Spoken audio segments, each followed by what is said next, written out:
Povo missioneiro, o portal Rádio Cidade S.A. visitando hoje o Museu Histórico aqui em Santo Ângelo. Qual é o nome do museu? Dr. José Olavo Machado. Fale bem alto. O Dr. Olavo José Machado. José Olavo Machado. José Olavo Machado, o museu. Eu estou 17 anos fora, às vezes confundo o nome das coisas já. Mas visitando o museu aqui, que é um belo acervo, que merece ser visitado, que reúne material histórico da nossa região de muitos e longos anos. Tem coisas importantíssimas sobre a saga missioneira, sobre os vários períodos da história missioneira, que vem de 391 anos atrás. Aqui nessa região, onde por mais de 150 anos viveu-se a saga guaranítica, jesuítica, a sociedade missioneira. Estou com a professora Bedati Finocchetti. Primeira pergunta. Bedati, tudo bem. Finocchetti. Como é que um sobrenome polonês, alemão, desse tipo, se interessa tanto pela cultura missioneira, pelo jesuíta, pelo guarani, pelas coisas desta terra? É o espírito? Olha, boa pergunta. Eu acredito que isso faça parte justamente dessa nossa formação multicultural aqui da região, né? E pela própria formação que eu tenho de historiadora e antropóloga, nós acabamos nos interessando por essa preciosa história que nós temos aqui na região e especificamente em Santo Ângelo. O que eu observo, Bedati, é que você é muito ativa, inquieta no sentido da pesquisa, do estudar, e não fica para si. Tenta colocar em livros, em discos, em DVDs, palestras, levar aos alunos nas escolas, enfim, você tenta divulgar, multiplicar o conhecimento e a sabedoria. E eu vejo aqui que você tem vários livros escritos. Arca da Memória, um livro que já é parte da história da nossa região, um livro muito pesquisado e conhecido. Nos fale um pouquinho sobre esta excelente obra. Esse é um livro, inclusive, a primeira publicação minha, e feita justamente a partir de um trabalho que eu desenvolvia e estou querendo retomar, que é a escrita da coluna Memória no Jornal das Missões. E a gente fazia um trabalho de pesquisa então sobre a história de Santo Ângelo, disponibilizando, e é bem isso que você coloca, Saragossa. A ideia não é a gente pesquisar e ficar e guardar isso, mas é socializar essas informações. E nada adianta a gente fazer pesquisa se isso não tem um fim social, se isso não chega até as pessoas. E o Arca da Memória eu tenho muito carinho, porque ele são fotos de Santo Ângelo, da região, mas de Santo Ângelo principalmente, e informações a partir de documentos, a partir de depoimentos, e realmente é um material extremamente acessado. Esse material nós temos ele disponível no Arquivo Histórico aqui de Santo Ângelo, um espaço maravilhoso também, muito importante, que guarda, né, essa história de Santo Ângelo e da região. E nós temos ele na Biblioteca Pública, nós temos lá na Biblioteca da URI, e é um livro que já está esgotado, né? Muitas pessoas já têm pedido para a gente fazer uma segunda edição desse material, porque é extremamente utilizado. Veja bem, se não tiver quem pesquise, quem resgate e eternize através de alguma forma, perde-se a história. Eu, como compositor, tenho resgatado o vernáculo, inclusive, palavras, significados, coisas que, se você não registrar, vai se perder, né? Então é extraordinário o trabalho que você faz quando se pesquisa e quando se divulga este trabalho. Educação Patrimonial, História e Memória. Também uma outra obra da professora Bedati. Uma obra também muito concorrida. O que nos diz desta obra? Esse é o resultado da minha pesquisa de mestrado, a minha dissertação de mestrado que nós conseguimos. Mestrado na Faculdade de História? Eu fiz um mestrado em educação com ênfase em história. Educação com ênfase em história. Exatamente. E ele também traz essa discussão mais teórica sobre memória, sobre patrimônio e principalmente sobre educação patrimonial, né? Um tema que na época que eu fiz essa pesquisa era muito recente, mas agora as escolas, os lugares como o museu, arquivos, enfim, estão utilizando essa metodologia de educar a partir do patrimônio, né? E trata também sobre a história de Santo Ângelo, porque o meu grande foco sempre foi pesquisar sobre a minha cidade, que eu amo tanto. Eu já estive morando fora, Saragossa, fui uma oportunidade de morar em Goiás e felizmente pude retornar para a minha cidade, para a minha região, que eu tenho um carinho, uma identidade imensa. Missioneiro é missioneiro aonde esteja, é um estado de alma, é um estado de consciência e de espírito. Eu desta vez, nesta oportunidade, estou há 17 anos fazendo parte de um projeto em Porto Alegre. No entanto, quase todos os finais de semana estou por aqui e o meu foco maior, o meu coração, o meu espírito está sempre ligado com a gloriosa terra missioneira. A aldeia Alvorecer se apresenta. Aqui eu vejo nesta obra da professora Bedati a fotografia onde aparece um descendente de nativo com os grãos de milho lançando a terra, né? Dizendo da nossa vocação para a agricultura, não é verdade? Exato, e é muito simbólica essa foto, realmente é uma foto de um Imbiá Guarani, lá da aldeia Alvorecer, de São Miguel das Missões, e porque tanto a questão da semente e o milho para eles é fundamental, como a terra. E essa é uma publicação que nós fizemos então com o ex-cacique e atual cineasta indígena Ariel Ortega, a esposa dele que é professora indígena lá na escola que tem na aldeia Alvorecer, em São Miguel, e trata sobre a cultura, sobre a cosmologia dos Imbiá Guarani. É um material também muito acessado porque as pessoas sentem muita falta, né, de ter esse material para trabalhar realmente sobre a cultura Imbiá Guarani. O milho era a grande riqueza, era o tesouro do povo inca. Recomendo um livro aqui, A Verdade sobre os Incas, Roselis von Sass. Vale a pena ler.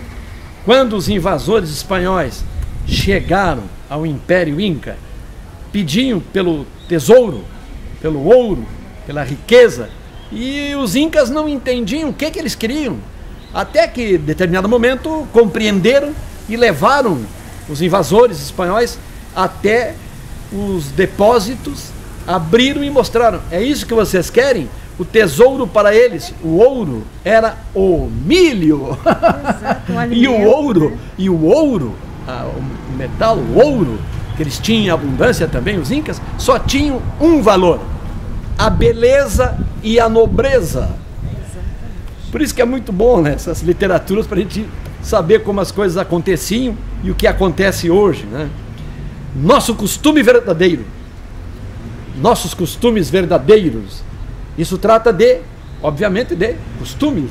Exato, é também uma outra obra feita então com o cacique aqui da aldeia de Santo Ângelo, o cacique Anildo Romeu, sobre a aldeia aqui em Imbiá Guarani, e também na mesma linha daquele outro livro anteriormente que nós falamos, trata sobre essa questão da cultura, e por isso o título que ele escolheu, né? Nossos costumes verdadeiros, isto é, os Imbiá Guarani, eles mantêm a sua cultura, eles seguem sendo Imbiá Guarani, mesmo com esse contato com o mundo do não indígena, mas eles seguem preservando a sua cultura, a sua língua. Eles falam 3 línguas. As pessoas 3 línguas. Desconhecem, eles falam. Então melhor que eu que falo mal é mal o português e é errado ainda. O português e o espanhol, eles mantêm a sua religiosidade, a sua cosmologia.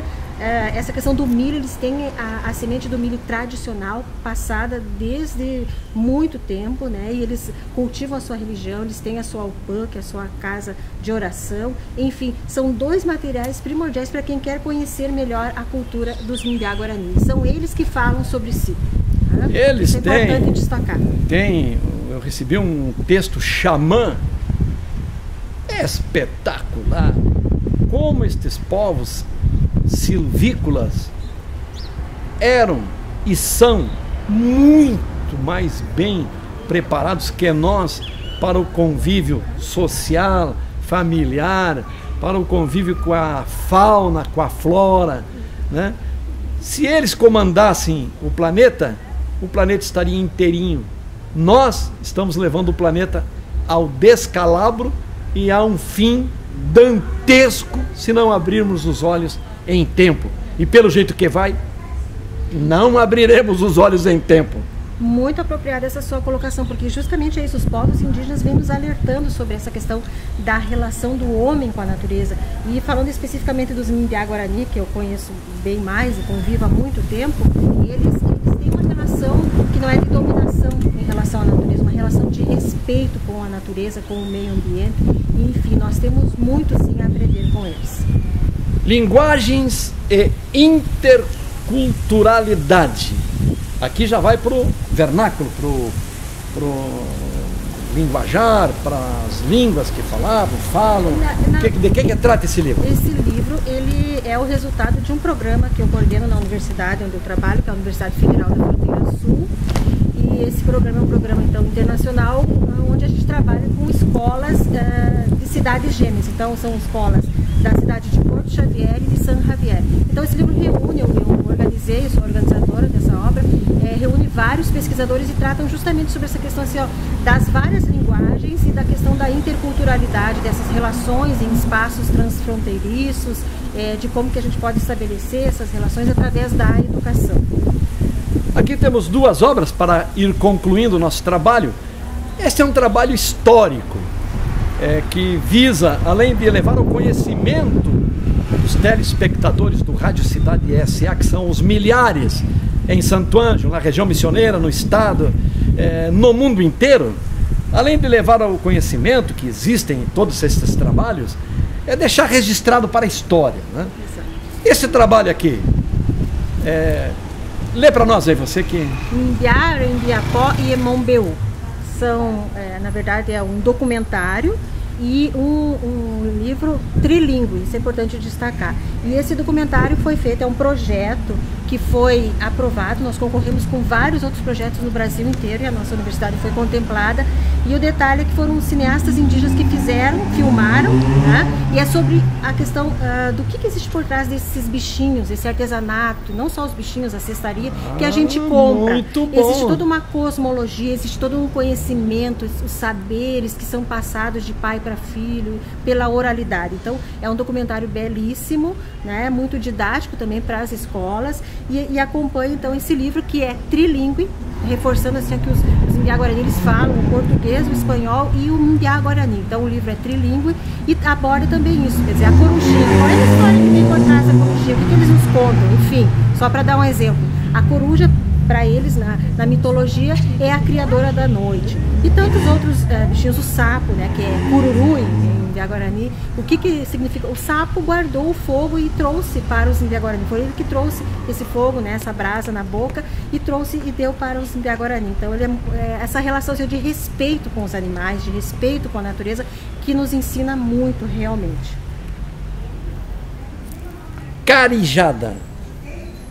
Essa aqui todo mundo conhece por aqui, né? Ou quase todo mundo conhece. A erva mate. Tempo e espaço de identidades. Muito bonito a ilustração da capa desta obra.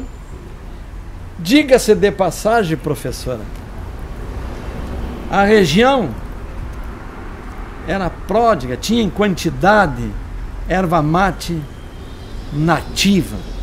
Isso veio da cultura dos povos antigos, dos guaranis, dos charruas, dos minuanos, enfim, de todas as tribos que camperiavam aqui por esta região. Hoje não se vê mais erva nativa, mas também em Santo Ângelo, na região das Missões, pouco plantio da erva mate, que é uma cultura que poderia ser um viés econômico de alto significado para nós, né? Inclusive nós estávamos, né, participando de um curso maravilhoso durante esses 2 dias que aborda justamente essa questão do cultivo e do manejo da erva mate.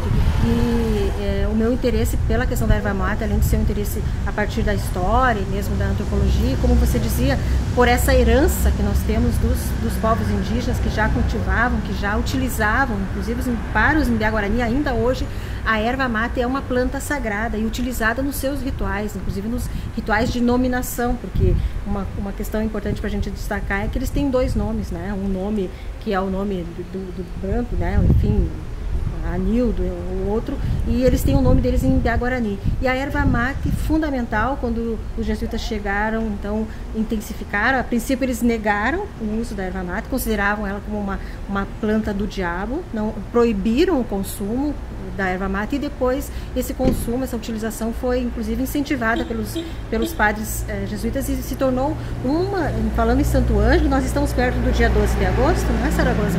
Vai ser o aniversário da nossa redução de Santo Ângelo Custódio, de fundação. A erva mate era um dos principais produtos aqui da nossa redução, que era inclusive exportado, né? Muito bem, vamos concluir o nosso trabalho. Ficou um registro histórico dos mais importantes com esse trabalho que realizamos aqui com a professora Bedati, dizendo de que tudo isso que registramos é cultura, educação, história, vida, e vou dizer mais, é economia, crescimento econômico, desenvolvimento, para que se tenha também justiça social.